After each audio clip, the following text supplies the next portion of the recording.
story of Birdsong is Stephen trying to understand in the present what happens to him in the past so that he can go forward into the rest of his life. It's that moment of having felt like he belonged and that he had meaning, which he'd never had in his life, that then disappears when Isabel leaves him. And so that's something that he then, this sort of crisis is something that he has to negotiate throughout the war. The memory of that love and trying to work out what happened in that affair really preoccupies him.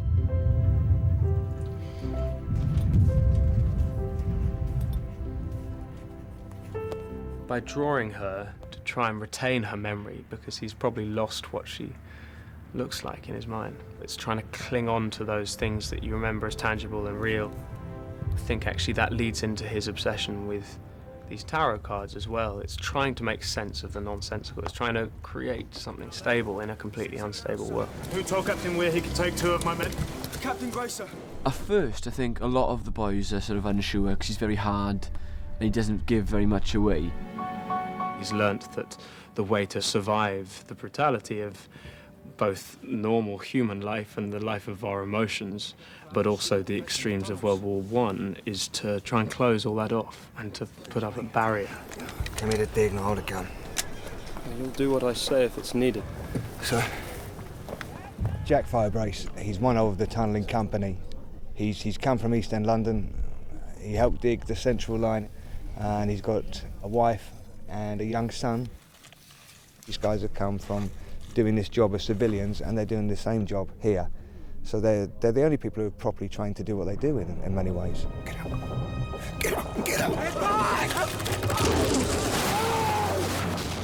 What's remarkable about Jack is his ability still to be emotional and not to be, in a sense, institutionalised by what's going on around him, not to be unaffected by it, and in that respect, remain human. He's a selfless person. The sort of person I'd like to be.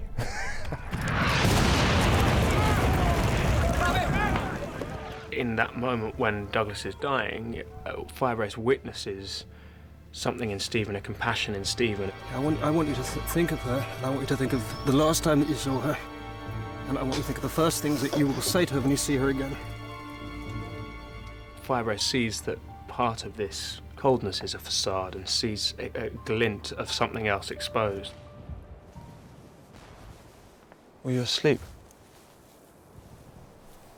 I don't know. Yes, sir.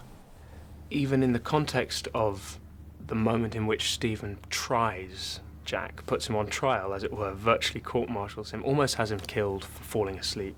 Yes. Power and stability. No further charge. In the extremity of that moment, I think Firebrace senses and can see through the damage in this person.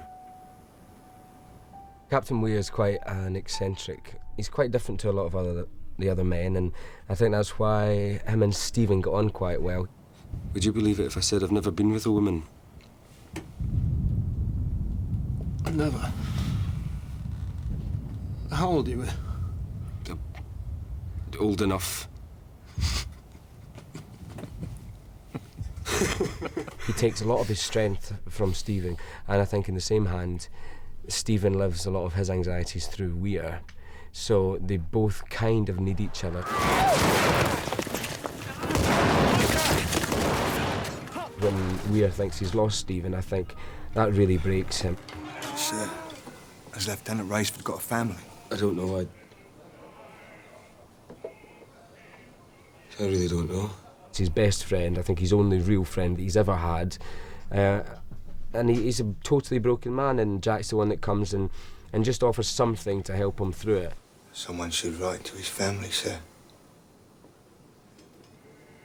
Send his badge. People want to know what's happened, exactly how their loved one died.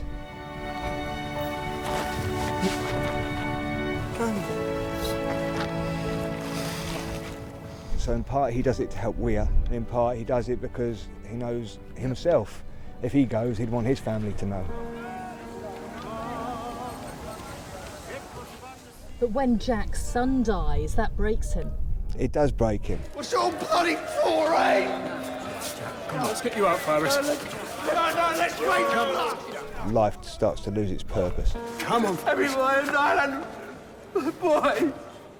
But then he discovers other things, and actually that's the remarkable thing again about Jack, that he goes through the 5 stages of grief incredibly quickly. Jack is teaching him the lessons that a father perhaps should have done, and because Stephen was sort of born without one, there is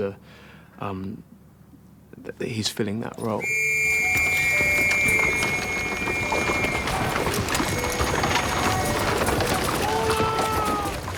Through the war, you also watch Stephen develop a real understanding of the sacrifices that his men are making, and his relationship with the men takes on a very emotional content. I mean, he comes to truly love those men, and they in turn come to love him. Just a few lines in answer to your letter which I received yesterday. Tipper kind of looks to Stephen for help and is like, am I going to be all right? What do I do? And kind of, I think Tipper always wants, well, particularly with a Somme, he kind of wants to be with Stephen all the time. We're going to attack tomorrow. Everything is absolutely... You're fighting a war, I suppose, against the enemy, but at the same time you're fighting a war against the conditions and against your own head and against missing your mum. I love you, Gloria. Always have, always will. You do see men at their rawest, really. I mean, there's no kind of male bravado or anything because all that's stripped away.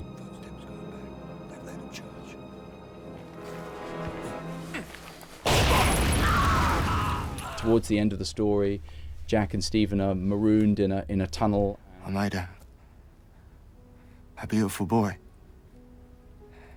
John. Before Jack dies, he is able to, in some ways, connect with Stephen. There is nothing more, sir.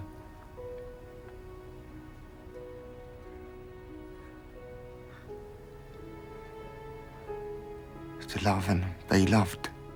He spells out what life is for in a funny kind of sense, and offers that back to Stephen. And I think that's one of the most touching parts of the story.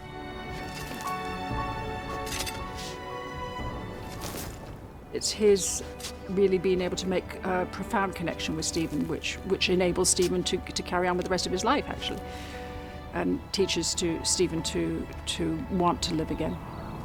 Jack gives Stephen the final bits of understanding of himself that allow him to reconnect with his daughter and, in some ways, his family. There is a sense of hope. There is a sense that we can still come through this and still turn out all right.